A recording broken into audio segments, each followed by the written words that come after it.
March 22nd, 2:14 p.m. District Court, Defendant Lobby. Number 3. Dude, can't believe that, Adrian. No way. Not cool and collected Adrian Andrews. She is your manager. It would have been very easy for her to pull this off. The only person who had easy access to the knife you used at dinner was, well, her. It's after the ceremony, during the break, huh? I was sleeping like a log the entire time. Is this a flash of his memory? Because, like, he's in the clothes. Did she redress him? Like, what? See, she could have also easily planted that blood-covered button in your hakama that you were apparently wearing. Because she was the one that came to wake me up. Then, dude, you're saying it really was her? Yes, she is the real killer. She was the one who murdered Yuan Kurita. See, I'm only about, like, 70% sure of that. Because it's like, a key feature of her as a person is the fact she's dependent on others. That's the entire reason she was apparently doing this entire thing.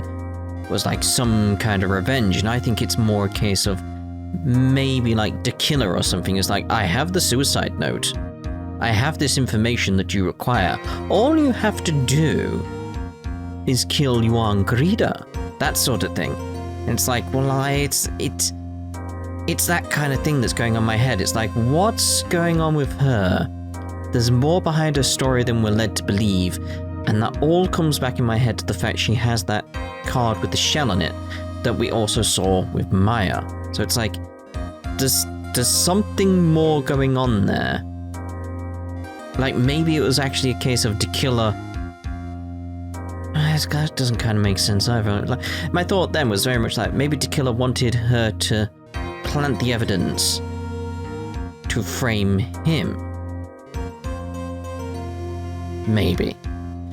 Again, it's that sort of thing, like, I feel like the whole aspect of she's dependent on others is gonna be a major factor in how this played out. But why? I thought she was buds with Yuan. Has her own agenda. Her own agenda? What are you talking about? I'm sure you'll see by the time this trial's over. It'll be alright. I'll get you acquitted by the end of today. Get me a verdict that's refreshing like a spring breeze. Okay, Mr. Lawyer Dude? Phoenix. You think her motive is related to Celeste Impax's missing suicide note, right? Yes. Yes. Miss Andrews depended on Miss Impax as her strength and reason to live. But then Miss Impax suddenly killed herself. I'm wondering, like, what does that note on the table say?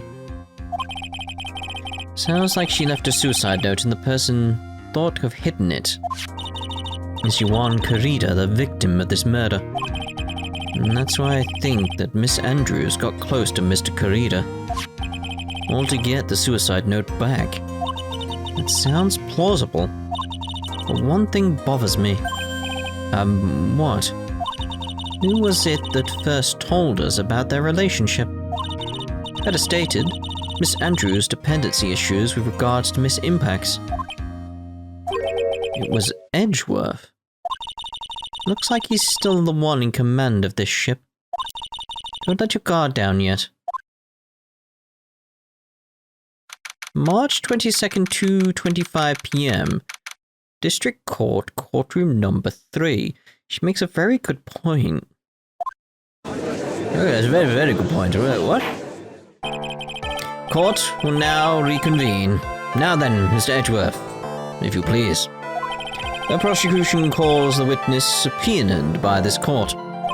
Miss Adrian Andrews, the person who discovered the crime in Mr. Yuan Kurita's room. See there with the shell card. Why? What is your occupation? I am the manager of the defendant in this case, Mr. Matt Engarde. I see. Now then, before we begin, Your Honor, I have one request. Yes, sure. What is it? I'm sure everyone in this room is wondering the same thing, and would love to find out more about my relationship with the victim. After all, it was the topic of a certain weekly magazine recently. Ah, no, I have no idea what you mean. I've never even heard of Gossipland. If the judge was ever a prosecution witness, he'd do all my work for me. Anyway, I was wondering if you could please tell us about your relation to the victim. Yes, I was seeing Mr. Kurita. I was also aware of the rivalry that existed between Matt and Yuan. But this was a private matter between Yuan and myself. So it was a fry and bait matter. What was that bait and fry? It reminds me of fishing. But I didn't kill him. No one is accusing you of that. I think there's someone who would beg to differ. Who? Oh, me. I think we all understand your relationship with the victim now, Miss Andrews. Very well then.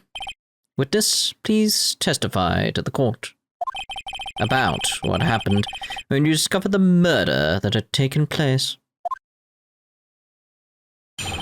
When I found the body.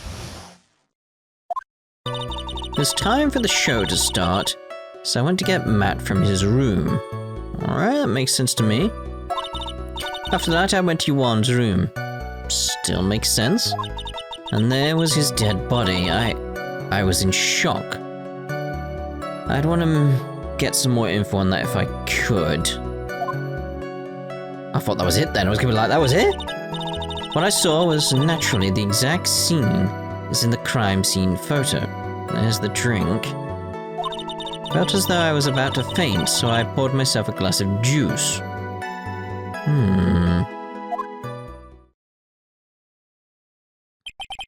You poured yourself a glass of juice? I want to question that, because, again, I have a feeling she said she didn't like tomatoes or something like that. It's like, I may be misremembering it. I was meant to go back and view that scene again, but... ah, well. Yes, sadly, I didn't remember not to touch things at the scene of the crime. And I disturbed the crime scene by moving this one thing. And that is when the fingerprints on the wine glass were made, Your Honor. I see.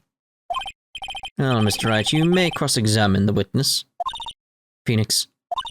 She is one cool and collected customer, and she has the brains to match.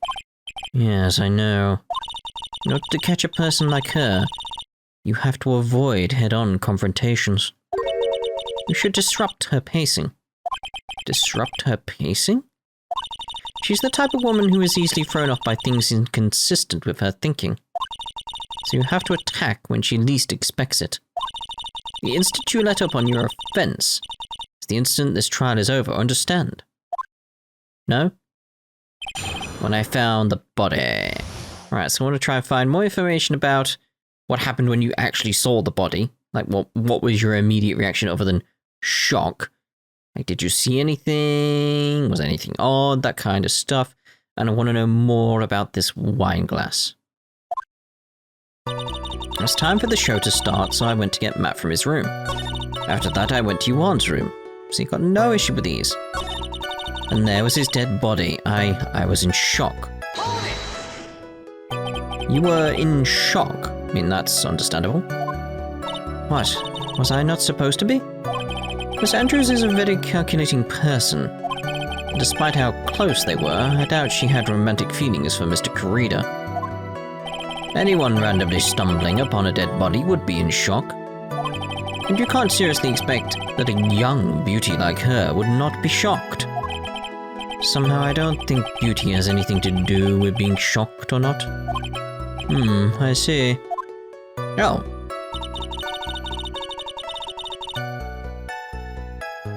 But I wanted more. It wasn't the shocked I wanted info on, but alright.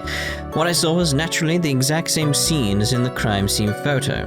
Okay. I mean, that is essentially the details I want, but it's like I wanted more anecdotal evidence. I mean, technically it's inadmissible in court, but not this court. I felt as though I was about to faint, so I poured myself a glass of juice. Juice? Yes. There was a bottle of tomato juice on the table, so I helped myself. But you didn't drink any of it, did you? Huh? There were no lip marks left on this wine glass to suggest that anyone drank from it. I wasn't feeling terribly great, so set the glass down without drinking it. Mr. Andrews, I would like to confirm with you one more time. When you discovered the dead body of your Corrida, you were in great shock. And that's when you poured yourself the glass of juice, correct? And what of it? My mind really was a complete blank at the time. Your mind was a complete blank. I didn't think that was possible for you. Aren't you rude today? I was so dozed that I Yes, I was so dozed that I made one careless mistake. That one thing. What one thing? Never mind. It's no big deal. No, what? What was she starting to say just now? Press further. Miss Andrews? I'm convinced that, as you said, you made a mistake at the scene of the crime. What I really want to know is what this mistake was. Actually, so would I. I'm sorry, it's kind of embarrassing. When I set the glass down on the dresser, I accidentally knocked the flower vase over. You knocked it over? You're gonna pay for that. What? Flower vase? Surely you mean vase. Are you talking about the one on the floor in the crime photo? Wait.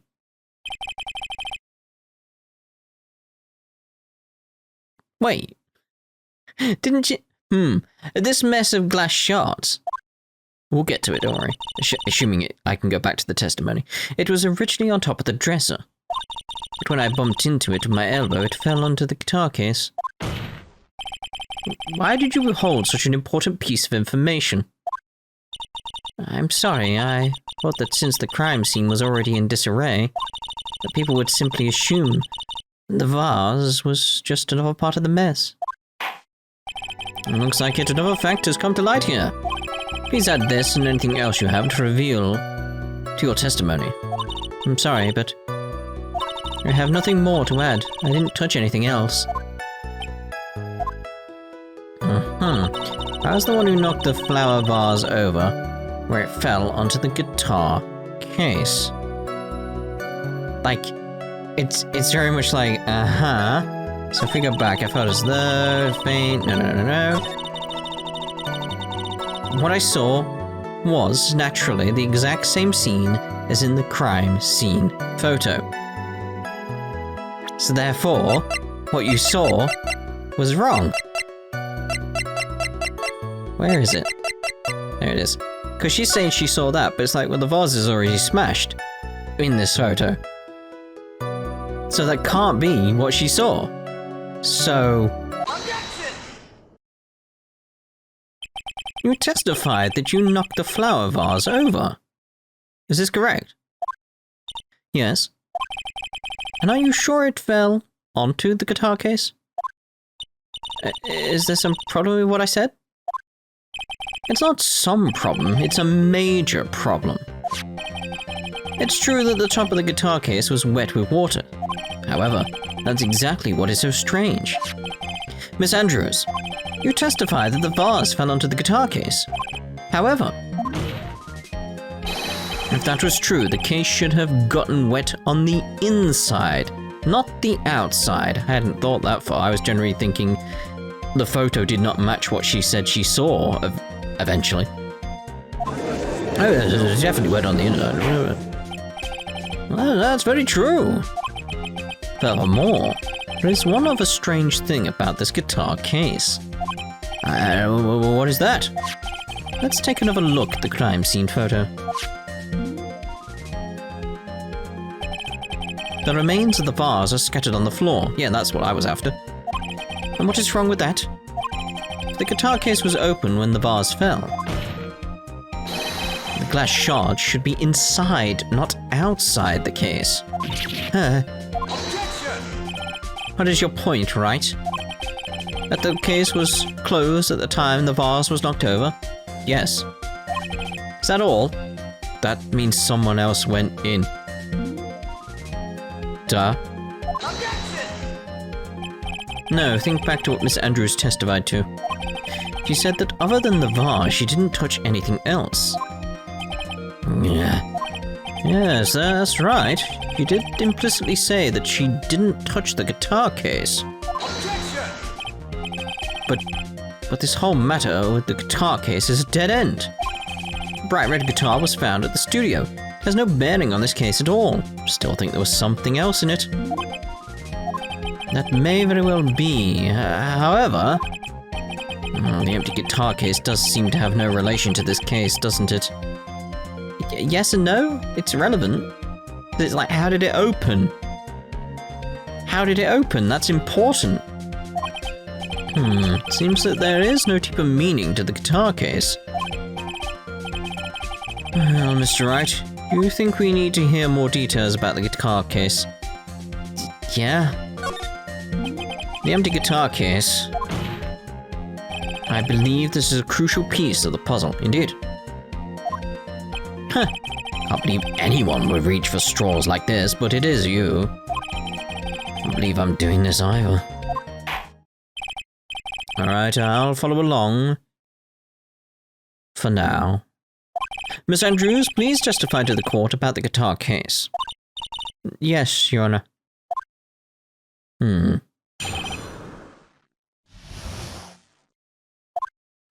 I don't remember too clearly because I was a bit dazed. I suppose I must have opened the guitar case after I knocked over the vase. Shouldn't it have fingerprints on it then? Like, is that simple? Was it not checked for fingerprints? It's not a big deal though, right? The case was empty after all. As for why I opened the case, even I don't know. It should have your fingerprints all over it then. That's it. I don't remember that being a thing. Looks like this really wasn't a very important point. This wastefulness is such a familiar feeling by now that it's almost comforting. Anyway, I'll just go ahead and start the cross-examination. Using anyway to change the topic, a convenient escape for a weak man. Anyway. The guitar case. I don't remember too clearly because I was a bit dazed. Suppose I must have opened the guitar case after I knocked the vase over. So, I do want to look here. Does it say anything about fingerprints? Karida's fingerprints. If it's saying stuff about fingerprints, that's the only thing I can think of in this regard. It's like, it should have your fingerprints all over it. There is no way you were the one who opened the guitar case. Why would you say that? It's elementary, my dear. Because the only fingerprints on this guitar case are those of the victim. Oh, fingerprints, were they? Well, what is it, Miss Andrews? You shouldn't assume that I must have left prints just because I touched the case. What do you mean? What if I were to tell you that I was wearing gloves at the time? Well, if you were, then explain why your fingerprints are all over the wine glass. Gloves? But why would you be wearing gloves at the time? It was the night of the awards ceremony, so of course I dressed up for the occasion. Yes, now I remember. I was so sure I was wearing a pair of thin gloves. I see. Well, Mr. Wright, it seems the witness was wearing gloves at the scene of the crime. That's strange. You were wearing gloves? Isn't that a little strange? Why is that strange? Do you have something that would prove I was not wearing gloves at the time? Yes. Bears Andrews' fingerprints. Have your proof right here. This wine glass. The wine glass? You left your fingerprints very clearly on this wine glass. Even if you took your gloves off when you poured yourself this glass of juice, wouldn't you think it was just a little strange that you put your gloves back on just to open the guitar case? What shattered then? I heard a shadow.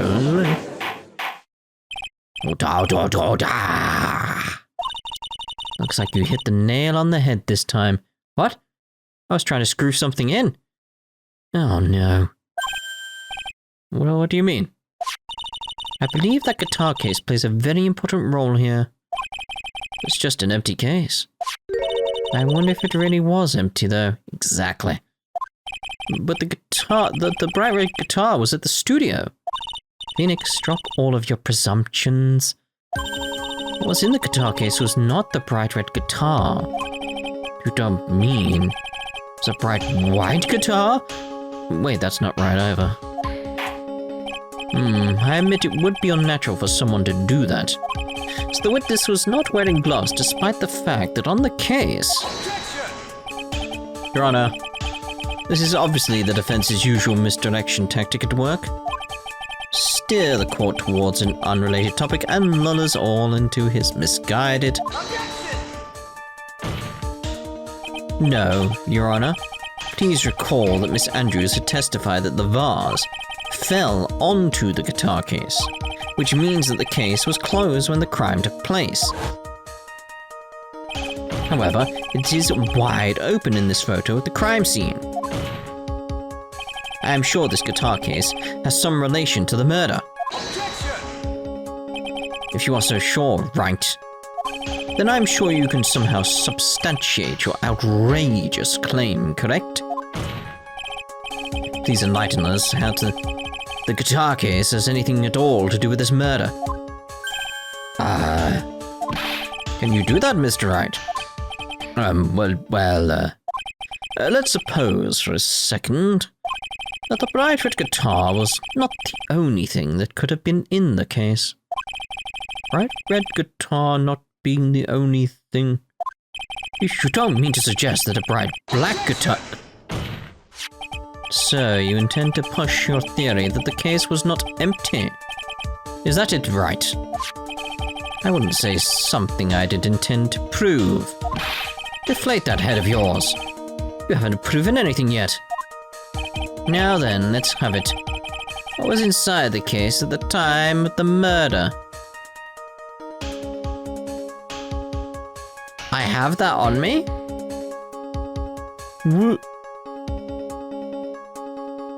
What?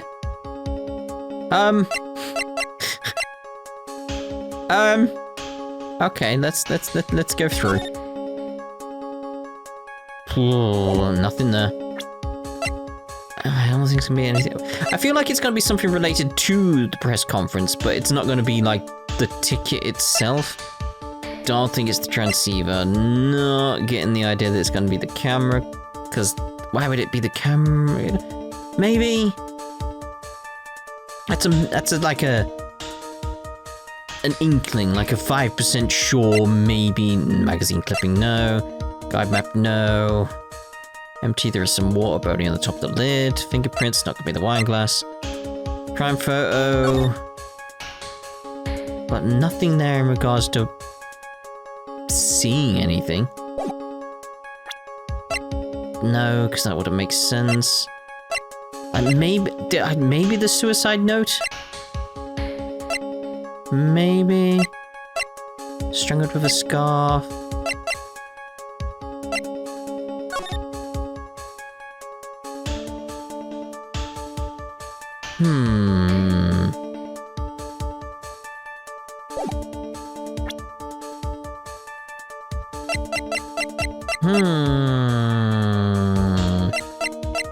Two thoughts in my head right now. One is very much that case of like, it could be Lotta's camera. That could be where Lotta's camera actually went.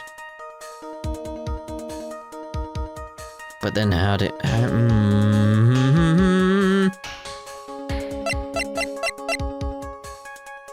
And the only other thought I've got of like anything strange happening right now in my head is very much that case of...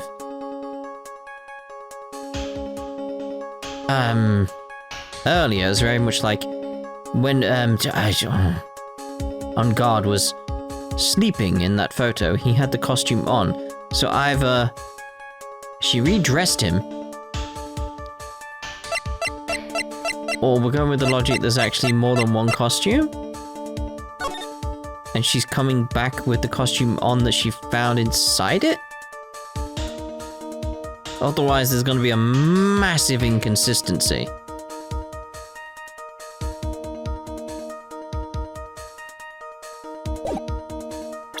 But I'm going to go with the camera first, because it's like... I still don't feel like we found out where the camera is. No, because we found the camera, because we found... No.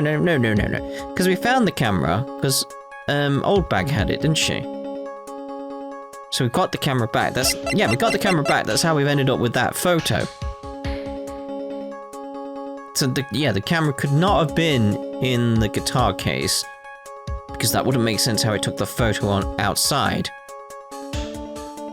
Yeah, so that's a no-go there.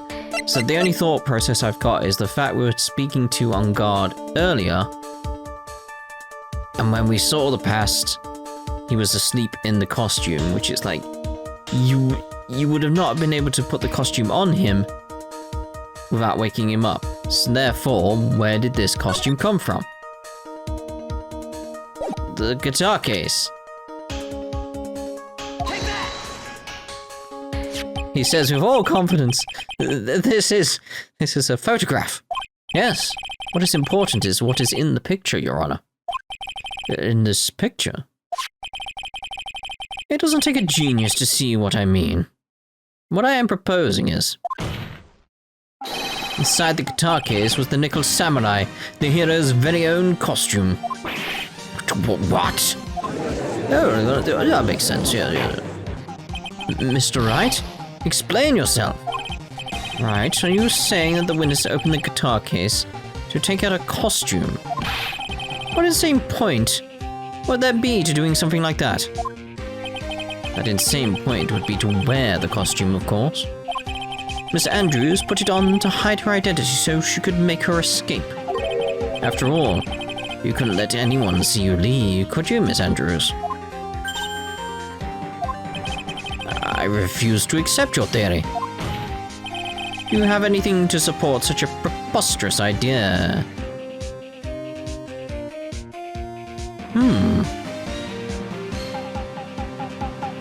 Is this where she got the... Is this where she got the card, then? Was it also inside the case?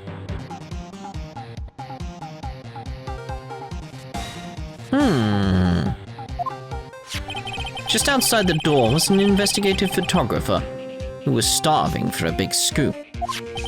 And in the end, she managed to get this shot, correct? You mean this photo? Oh, it was a lovely photo. Good composition. Whoa!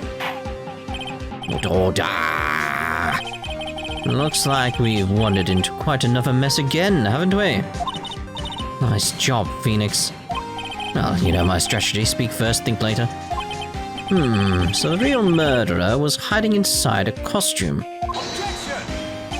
Wait 1 second, Your Honor. The Nickel Samurai's costume would have been Mr. Engarde's. Why would something of the defendant's be in the victim's room? And inside the guitar case of all places? True, that is a little baffling. Mr. Wright, the court would like to hear your thoughts. What was the Nickel Samurai costume doing inside the guitar case? It was a spare costume? Mr. Engarde did not take his costume off during the break period. In that case, the costume we are talking about was a spare one. What? Then are you saying that on the night of the murder, there were 2 Nickel Samurai costumes at the Gatewater Hotel? Yes, that is what I am saying. But how do you explain the costume that was inside the guitar case? It would mean that the victim himself had brought the spare to the ceremony on purpose. And what I'm thinking is very much that case of like, that's what was going on here.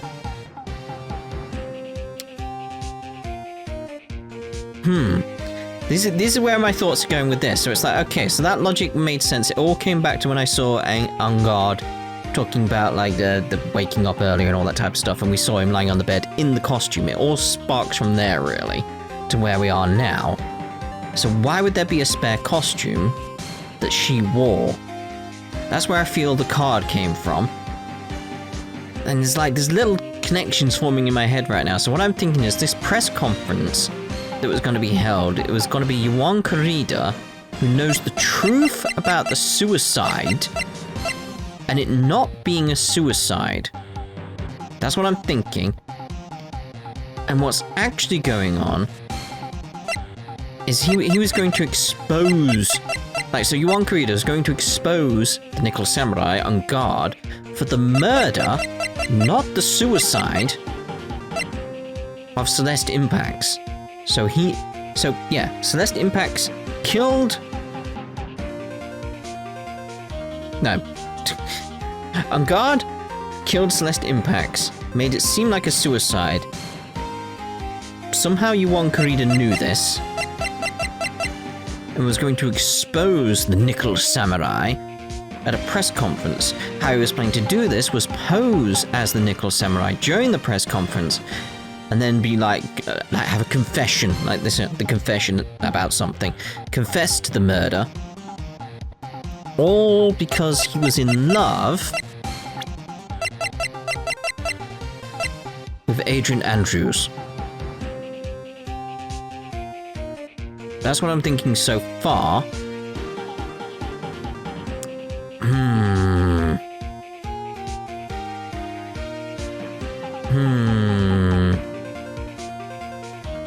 The only issue is, it's like, I'm trying to think, like, how does this relate to her having the card? It's like, how does that relate to her having the card? So I feel there's something close there.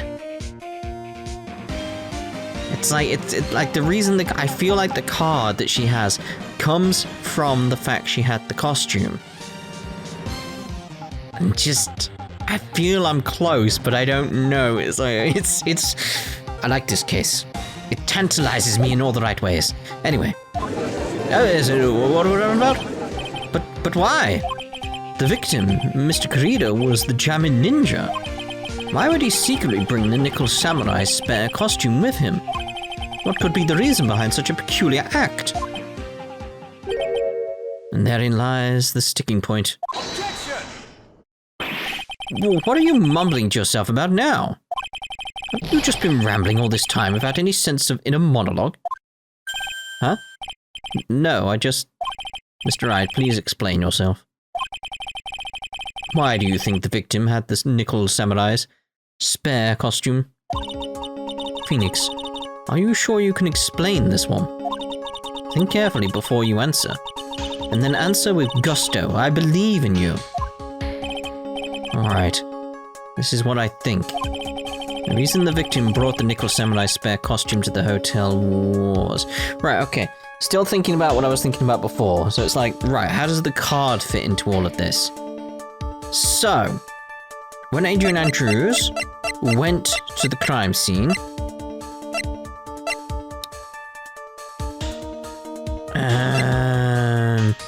yeah. So it's like that was the setup and everything. That was the setup from their point of view. That was what was going to happen with the press conference. So, she went to the crime scene, saw he was dead. Right? And then tried to frame on guard, put on the costume and left. Essentially. So the card, I feel, was around here somewhere still. Like the calling card. Like, ooh, no, ooh. What if? Right, so, let's back it up on our thoughts here. So, we'll go back in time. What I'm thinking happened at this point. So, Rich, this wasn't a suicide. Celeste Impacts was killed by Engarde. Yuan Corrida knew this, didn't say anything for some reason that I need more information on. Yuan Corrida was going to expose the Nickel Samurai Engarde here at this press conference. He was going to confess his own sins by wearing the costume. That's why he had the spare costume in the guitar case. Adrian Andrews knew this, and is probably why she didn't go through with the suicide and got close to Yuan Corrida as a result. They were in cahoots, almost, is what I'm thinking about. Like, this idea of, like, exposing him, revealing the truth of this scenario. But I think Engarde became aware of this. As a result of him becoming aware of this, he hired an assassin. He hired the killer. The killer committed the murder, but then something bad happened. He did not expect Adrian Andrews to turn up with a knife and then make it seem like it was Engarde. That went wrong. So it's like, that was part of the contract. That was part of the stipulation. Was it was meant to seem like it wasn't Engarde, and now it looks like it is him. So now we need to ensure that a lawyer comes in and still makes Engarde, like, get away with it, basically. Just be like, not guilty. So we'll kidnap Maya to ensure that this defense attorney makes everything go our way and everything goes according to plan. The truth doesn't get out about Celeste Impacts being killed by Engarde.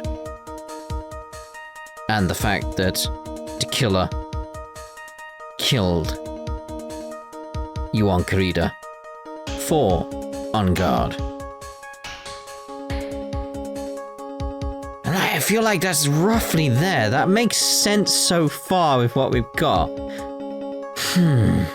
Anyway, the reason the victim brought the Nickel Samurai spare costume to the hotel was, so fitting with that theory, that's why I presented that theory, is like, so it makes sense why I'm gonna say now, the press conference ticket. That's the bit that makes sense to me. What is this? On the night of the murder after the stage show, the Nickel Samurai was going to hold a special press conference. A press conference? Yes, the Nickel Samurai was supposed to confess something at this conference. I heard about this as well. For once, you're not making something up, right? But what struck me as strange was that Mr. Engarde himself said he had no idea he was supposed to be holding a press conference that night. But how can that be? The way I see it, that can mean only one thing. The conference was set up by none other than the victim, Mr. Yuan Corrida himself. The victim? Yes. The spare Nickel Samurai costume was prepared for that very conference. Mr. Corrida was going to hold the press conference as the Nickel Samurai. Oh, there's two Nickel Samurai? He was going to dress up as the Nickel Samurai and hold a conference? Why would the victim do such a thing? That's something I don't quite know yet. However, what I am concerned with right now is what he intended to reveal at the conference. The Nickel Samurai was going to confess something. By confess, I'd wager he was going to reveal something about himself. Which means that Yuan Corrida, posing as the Nickel Samurai, was going to speak about Matt Engarde. Yes, I guess that is what it would mean. If that's the case, that's not a confession. That's public disclosure. Is there any difference? I mean, Miss Andrews? I can see why you are pros at what you do. Pardon me? Yes, just as you say, the press conference was set up by Yuan. Oh, she knew? Miss Andrews, please offer us an explanation for this. I was the one he asked to help set it up. And the person who prepared the second costume for him. And that was also me. You? Yuan had bet everything on the Jammin' Ninja this year. And if he lost the Grand Prix, he was going to make sure Matt was going down with him. That's what he thought, anyway. He was going to ruin him, huh? It looked like somehow Yuan had in his hands a secret so powerful it would destroy Matt's acting career had it been revealed. What? This all fits what I'm thinking so far. And you know what this secret of Mr. Engarde's is, Miss Andrews? That's something only Yuan knew. I don't know what it is. I see. I've probably been coming off quite suspicious to everyone. Yeah? God. But that's to be expected. I've been trying to protect Matt after all. To protect Mr. Engarde. And yet again, another strange bit of truth comes to light, it seems. Miss Andrews, if you could, please tell us the truth about your behavior. Yes, Your Honor. I understand.